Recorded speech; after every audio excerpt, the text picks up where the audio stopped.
Hello and welcome everyone. Today we are here in Jaipur at the 38th edition of Technology Sabha. I am Vidhi Rajput, correspondent at Express Computer, and I am thrilled to join by Mr. Manoj Tiwari, Managing Director, Rise Tech Software, and Ms. Lakshmi S, Automation Technical Specialist, IBM. Hello and thank you, ma'am, for joining us today. Thank you, sir, for joining us today. Thank you, Vidhi. Thank you so much. Thank you very much. So, sir, could you please elaborate on your overall experience at the Technology Sabha? Also, few key takeaways from the event.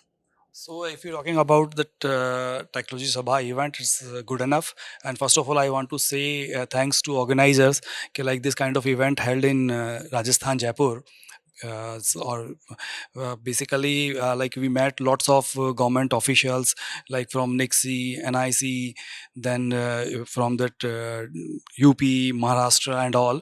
Because as you know, that RiseTech is like work for e-governance projects in different states for elevation of government of Rajasthan or as well as the government of India or central government and all.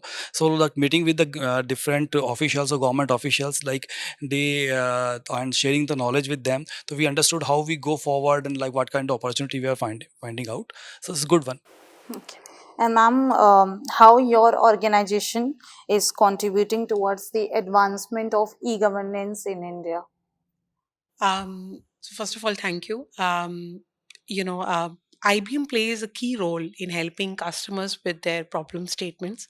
We work on, we have an entire portfolio of hardware and software solutions, which could kind of given the end-to-end kind of an e-governance, strength to our customers, where they're looking out for, data and AI analytical solutions. They want the new age solutions, but at the same time, I think the government organizations are looking at something which is secure, which is scalable, which is having AI imbibed information in it, right? At the same time, an on-premises or an hybrid environment kind of a portfolio which will help them to scale their operations, right? And I think that solutions are there from IBM, from the data and AI analytics portfolios and the operations and the automation segment portfolios, where we help the customers to modernize their applications, where we help them to integrate it with multiple factors, and when we give software defined solutions for our operations team and the data center teams at the government sector to kind of upscale and grow. So that's what I think IBM is very excited to be there at this event, and we have kind of had a great experience till now meeting all our customers here at the event. Thank you so much for sharing your valuable. Thank you very much.